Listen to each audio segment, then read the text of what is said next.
छात्रों, पिछले टॉपिक में हमने आपसे प्लांक्स रेडिएशन लॉ के बारे में बहुत डिटेल चर्चा की है। लगभग 4-5 टॉप लेक्चर्स में हमने आपको बताया है कि किस प्रकार से कुछ ऐसी प्रॉब्लम्स थी, उनमें से एक विशेष प्रॉब्लम ब्लैक बॉडी रेडिएशन के स्पेक्ट्रम का एक्सप्लेनेशन में किस प्रकार से जो हमारी न्यूटोनियन मैकेनिक्स है या क्लासिकल मैकेनिक्स है या चिरसम्मत मैकेनिक्स है, उसको एक्सप्लेन करने में फेल रही, असफल रही, और उसको मैं आवश्यकता अनुसार प्लांक ने एक तरह से फिजिक्स का जन्म दिया, एक नया कंसेप्ट दिया, और किस प्रकार से प्लांक ने अपने एक रेडिएशन लॉ भी दिया और उससे उस पूरी स्पेक्ट्रम को एक्सप्लेन करने में वो सफल भी हुए। इतना ही नहीं, उन्होंने उसकी सहायता से स्टीफन्स लॉ को भी ड्राइव करके बताया, वीन विकिरंस नियम को भी उसमें ड्राइव किया, रिलेजियस नियम को भी उससे ड्राइव किया, और वीन डिस्प्लेसमेंट लॉ है उससे भी उसको ड्राइव किया। तो एक ऐसा यूनिवर्सल लॉ एक तरह से हमें प्राप्त हुआ प्लांक्स हाइपोथेसिस के बाद या प्लांक्स रेडिएशन लॉ के बाद, ठीक है, जिसकी सहायता से थर्मोडायनामिक्स के जो पुराने नियम है वो भी तो हमें एक्सप्लेन हो रहे हैं और एक हमारी जो प्रॉब्लम थी उसका समाधान भी हुआ। ऐसी एक दूसरी प्रॉब्लम है हमारे सामने जिसको क्लासिकल मैकेनिक्स एक्सप्लेन करने में सक्षम नहीं है, या एक तरह से कह सकते हैं कि एक तरह से फेल है। उसका नाम है फोटोइलेक्ट्रिक इफेक्ट। पिछली क्लासेस में या छोटी क्लासेस में आप अच्छी तरह समझते हैं कि फोटोइलेक्ट्रिक इफेक्ट क्या है, शॉर्ट में आपने पढ़ा है, लेकिन यह थोड़ा सा हमें विचार करेंगे, थोड़ी सी इसकी हिस्ट्री में देखेंगे कि सन 1887 में वैज्ञानिक हेनरिक हर्ट्ज ने पहली बार विद्युत चुंबकीय विकिरणों का प्रायोगिक सत्यापन किया और मैक्सवेल के समीकरणों की इंपॉर्टेंस या महत्ता स्पष्ट की। वैज्ञानिक मैक्सवेल ने विद्युत की एवं चुंबकीय से संबंधित जो फंडामेंटल लॉज थे, जो आप जानते हैं कि गाउस के लॉ हैं, या एक तरह से दूसरा क्या नाम है इसका,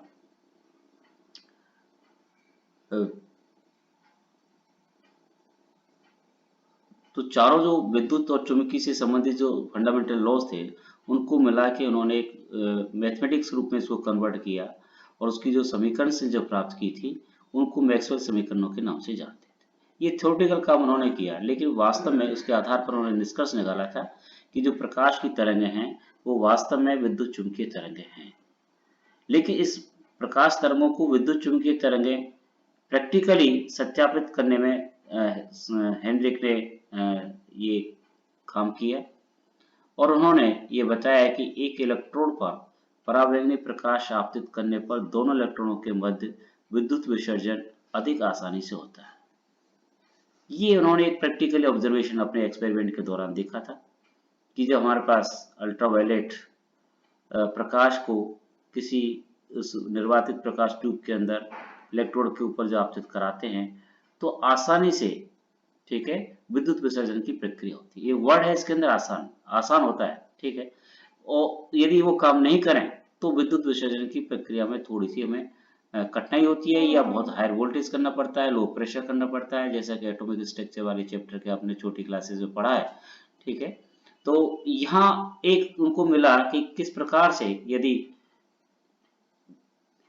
यदि हम परावैंगनी प्रकाश का आपतन करा दें किसी भी एक इलेक्ट्रोड के पास तो ये आसानी से इलेक्ट्रिक डिस्चार्ज हो जाता है। लेकिन 1886 से 1902 के बीच में वैज्ञानिक हॉलबॉक्स और लेनार्ड ने उक्त परीक्षणों पर विस्तृत कार्य कर प्रायोगिक तौर पर बताया कि कैथोड पर परावैंगनी प्रकाश के आपतन से इलेक्ट्रॉन का उत्सर्जन होता है। वैज्ञानिक हर्ट्ज ने केवल यही ऑब्जर्व किया था कि हमें आसानी प्राप्त होती है, लेकिन ये पता नहीं लगा पाए थे उस समय कि इस परावैंगनी प्रकाश को किसी इलेक्ट्रोड पर आपतित कराने से क्या होता है। आउटपुट तो उन्होंने देखा कि हमें आसानी से क्या हो रहा है, विद्युत विसर्जन प्राप्त हो रहा है तुलनात्मक दृष्टि से, लेकिन क्यों हो रहा है इस पर स्टडी उनके बाद करीब 10-12 साल तक वैज्ञानिक हॉलबॉक्स और लेनार्ड ने की और उन्होंने एक कंक्लूजन निकाला, प्रायोगिक तौर पर बताया, एक्सप्लेन भी किया कि कैथोड पर यदि परावैंगनी प्रकाश को आपतित कराएं तो उससे हमें कुछ इलेक्ट्रॉनों का उत्सर्जन होता है और उन्होंने 1900 में ये बताया कि उत्सर्जित कणों का यदि Q बाई M ज्ञात करें तो निष्कर्ष निकला कि वो उत्सर्जित जो कण है वो कुछ नहीं है बल्कि इलेक्ट्रॉन ही है। इसलिए उन्होंने सीधा ये बताया कि कैथोड पर परावैंगनी प्रकाश के आपतन से इलेक्ट्रॉन का उत्सर्जन होता है। कोई चार्ज पार्टिकल उत्सर्जित होता है, लेकिन उस चार्ज पार्टिकल का Q बाई M को मान ज्ञात करें तो उस चार्ज पार्टिकल की जो एक तरह से आइडेंटिटी होती है, उसका परिचय होता है, तो वो इलेक्ट्रॉन के रूप में होता है। इसलिए डायरेक्ट इन्होंने सीधा सीधा ये कह दिया यदि प्रकाश आपतित प्रकाश में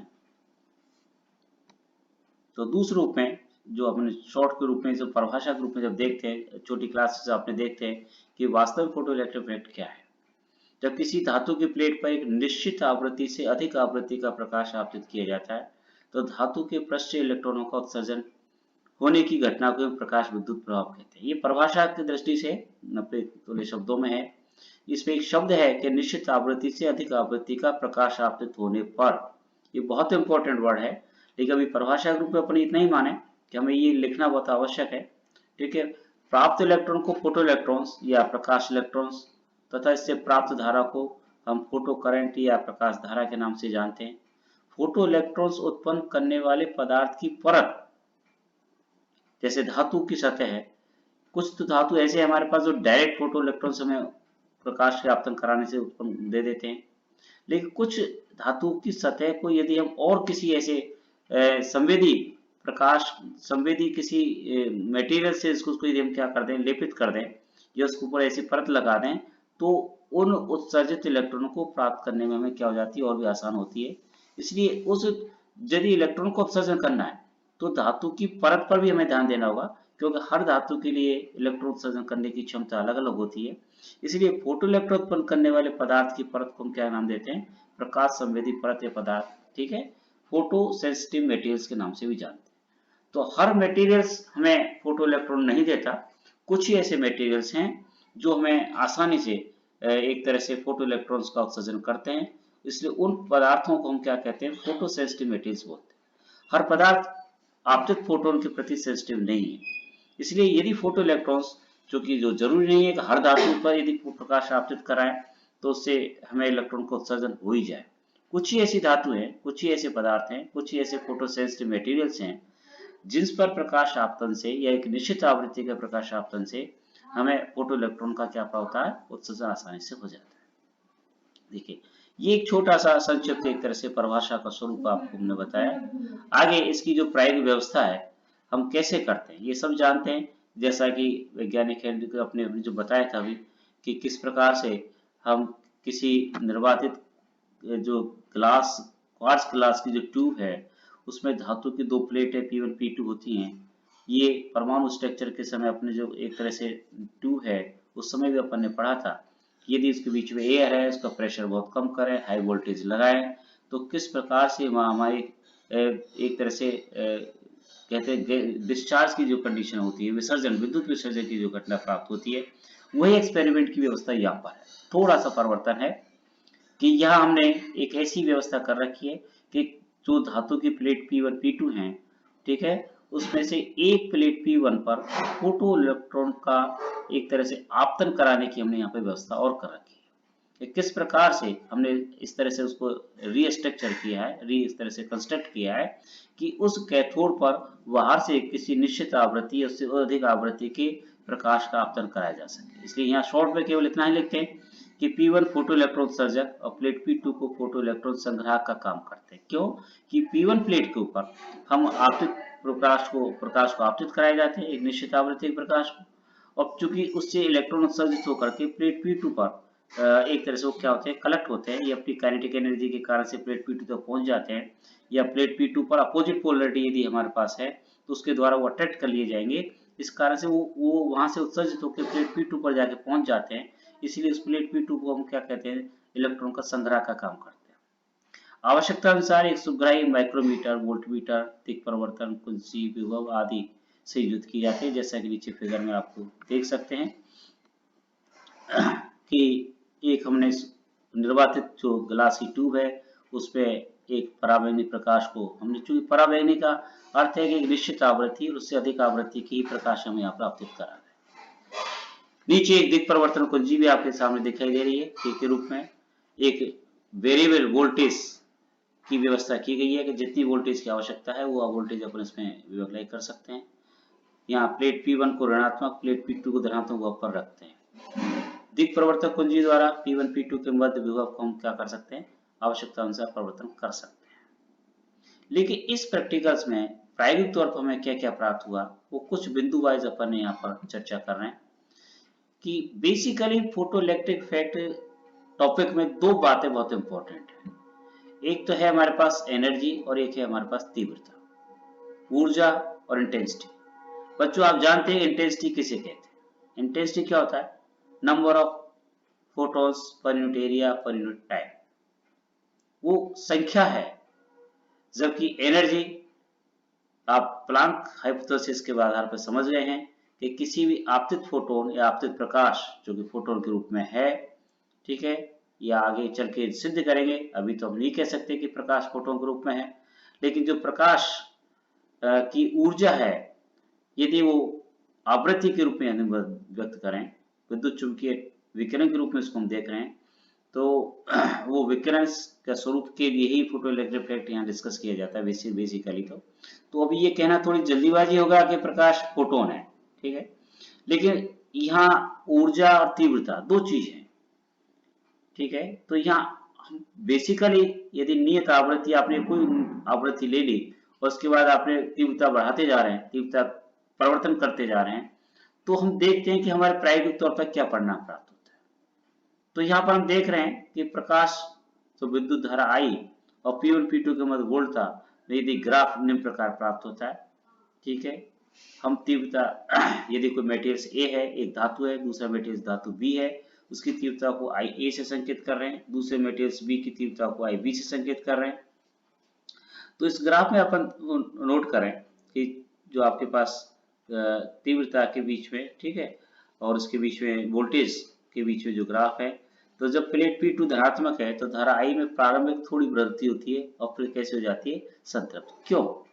क्योंकि यहाँ जितने इलेक्ट्रॉन्स थे वो सारे के सारे कैथोड से उत्सर्जित होकर के प्लेट P2 पर पहुंच जाते हैं। इसके बाद उनकी संख्या में बढ़ोतरी नहीं होती, और संख्या में बढ़ोतरी नहीं होती है तो जितनी करंट को प्रवाहित होनी थी वो प्रवाहित हो चुकी होती है, और उसके बाद करंट में कोई वृद्धि नहीं होती। इसलिए थोड़ी देर बाद पश्चात ही ये क्या हो जाता है, करंट कैसे हो जाती है, हमारे पास संतृप्त हो जाती है। ठीक है, जब P2 को ऋणात्मक पर रखते हैं, जब P2 को धनात्मक रखते हैं, कैथोड से इलेक्ट्रॉन का उत्सर्जन हो रहा है, ठीक है, तो नेचुरल है, दो बातें, काइनेटिक एनर्जी उसके पास है तो कुछ तो अपनी एनर्जी के कारण से गति करता है, कुछ सामने पोलरिटी पॉजिटिव है तो उसको अट्रैक्ट करने का काम करता है। लेकिन अभी अगला पॉइंट है, यदि P2 को नेगेटिव पर रखें, ऋणात्मक पर रखें, तो धारा I एकदम शून्य नहीं होती, रिपल्सिव फोर्स होना चाहिए।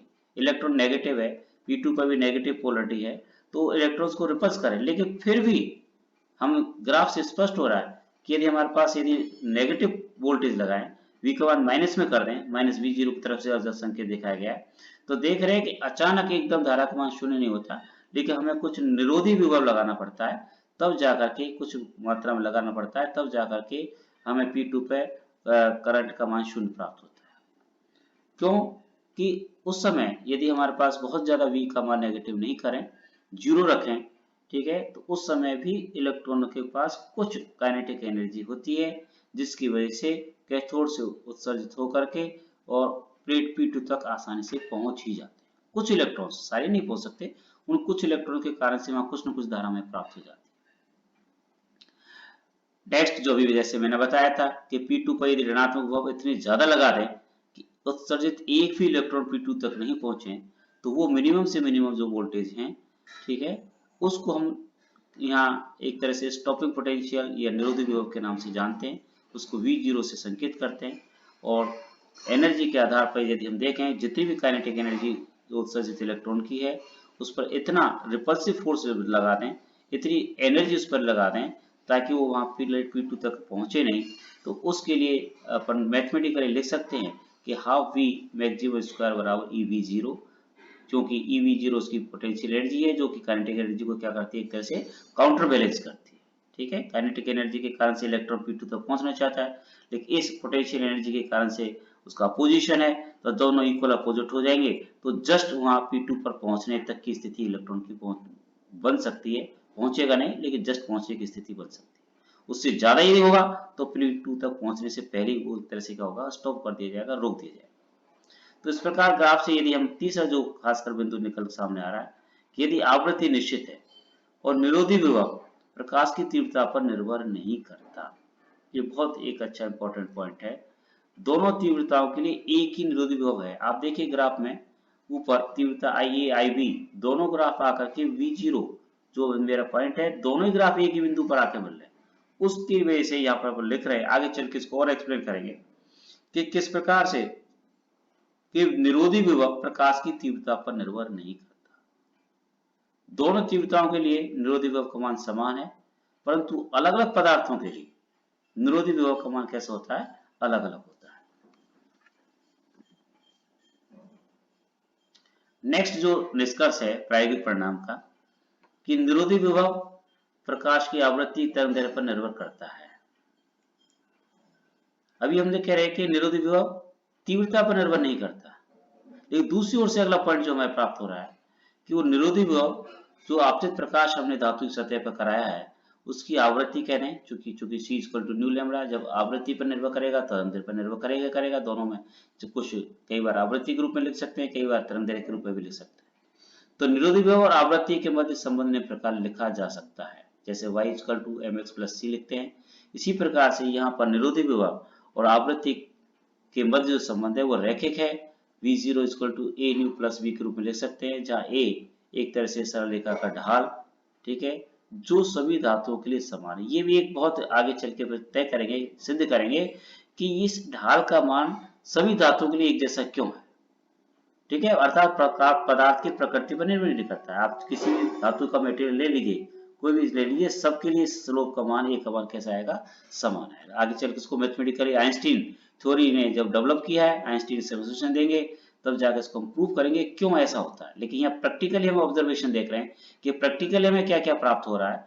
तो इस पे देख रहे हैं कि किस प्रकार से यहाँ जो निरोधी विभव है वो हमें आपतित प्रकाश की आवृत्ति पर निर्भर तो करता है, लेकिन सभी धातुओं के लिए इसका एक तरह से कैसा है, सभी का ढाल कैसा है, एक जैसा है। चूंकि y = mx + c कह रहे हैं, v = a nu + b कह रहे हैं, तो b यहाँ पर कौन सा होगा, y अक्ष के नेगेटिव पर काटा गया, एक तरह से क्या होगा, ठीक है। वो सभी धातुओं के लिए इसका मान कैसा होगा, अलग अलग होगा। एक का मान सभी धातुओं के लिए समान है, लेकिन v का मान सभी धातुओं के लिए कैसा है, अलग अलग है। क्योंकि इस स्लोप को या इस सरल रेखा को पीछे बढ़ाएं तो y अक्ष पर अलग अलग बिंदु पर काटेगा। इसका मतलब किसी धातु के लिए इसका मान v का मान कुछ और है, दूसरी धातु के लिए कुछ और होगा। अगला पॉइंट से इसी दृष्टि से देखिए, अभिप्राय हमें प्रत्येक धातु के लिए एक निश्चित या न्यूनतम आवृत्ति के प्रकाश से कम आवृत्ति के प्रकाश को आपतित कराने पर फोटो इलेक्ट्रॉन्स का उत्सर्जन नहीं होता, चाहे आपतित प्रकाश की तीव्रता कितनी ही क्यों न बढ़ा दें। ये सबसे बड़ा इंपॉर्टेंट है प्रैक्टिकली। तीव्रता बढ़ाने का अर्थ है आपतित प्रकाश की संख्या बढ़ाना। उस आपतित प्रकाश यदि कण प्रकृति का है तो उसकी एक तरह से क्या कर रहे हैं, हम संख्या बढ़ा रहे हैं। लेकिन एक क्लासिकल मैकेनिक्स के अनुसार ये होता है कि किसी इलेक्ट्रॉन को धातु की सतह से उत्सर्जन करने के लिए माना, फॉर एग्जांपल सपोज ये मान लें कि माना उसको 100 MeV की जरूरत है और उस तीव्रता के प्रकाश से उसको 100 MeV एनर्जी नहीं मिल रही है, 80 मिल रही है, 70 मिल रही है, ये जो भी मिल रही है, तो नेक्स्ट रिमेनिंग अगला जो हमारे पास प्रकाश की जो तरंग आएगी या प्रकाश आपतित होगा उससे प्राप्त कर लेना चाहिए। तो एक स्टेज धीरे धीरे करके तीव्रता बढ़ाते बढ़ाते एक स्टेज ऐसी आनी ही चाहिए जिसके बाद उस इलेक्ट्रॉन के पास इतनी ऊर्जा संचित हो जाए कि आसानी से उस बंधन को तोड़ करके धातु सतह से भरा जाए, और यह क्लासिकल मैकेनिक्स कहती है। लेकिन यहाँ पर हम प्रैक्टिकली ऑब्जर्व कर रहे हैं कि यदि हम आवृत्ति कम रखें, एक निश्चित आवृत्ति से कम आवृत्ति के प्रकाश की तीव्रता चाहे कितनी ही बढ़ा दें, लेकिन हम देखते हैं प्रैक्टिकली कि किसी भी प्रकार के इलेक्ट्रॉन का उत्सर्जन नहीं होता। ये सबसे बड़ा इंपॉर्टेंट पॉइंट यहाँ पर है। अतः न्यूनतम आवृत्ति जिससे कम आवृत्ति पर फोटो इलेक्ट्रॉन का उत्सर्जन नहीं होता है। कम से कम जितनी आवृत्ति का प्रकाश चाहिए उस कम से कम आवृत्ति को हम थ्रेशोल्ड फ्रीक्वेंसी या दहली आवृत्ति के नाम से जानते हैं, उसको थ्रेशोल्ड फ्रीक्वेंसी कहते हैं। ये पदार्थ की प्रकृति पर निर्भर करती है। अलग अलग पदार्थ के लिए, अलग अलग धातु के लिए इसका मान अलग अलग होता है। नंबर 4 अगली जो ऑब्जर्वेशन है देखिए क्या है, प्रकाश आपतन और फोटो इलेक्ट्रॉन उत्सर्जन में कोई समय पछता नहीं है। ये बहुत इंपॉर्टेंट है, इस पे जनरली छोटी क्लासेस में कोई ध्यान नहीं देता। ठीक है, आप ये सबसे बड़ी सरप्राइजिंग है कि जैसे ही प्रकाश एक निश्चित आवृत्ति या उससे अधिक आवृत्ति का हम आपतन कराते हैं तो तुरंत रूप से इलेक्ट्रॉन्स का क्या हो जाता है, उत्सर्जन होता है, उसमें कोई समय नहीं लगता। जबकि क्लासिकल मैकेनिक्स के अनुसार कम आवृत्ति का प्रकाश है, यदि तीव्रता बढ़ा दें तो कुछ समय पश्चात इलेक्ट्रॉन का उत्सर्जन हो जाना चाहिए। लेकिन यहाँ प्रैक्टिकली हम ये देख रहे हैं कि तीव्रता चाहे कितनी बढ़ा दें, यदि आपने उसकी फ्रीक्वेंसी कम रखी है तो किसी प्रकार के इलेक्ट्रॉन का उत्सर्जन नहीं हो रहा।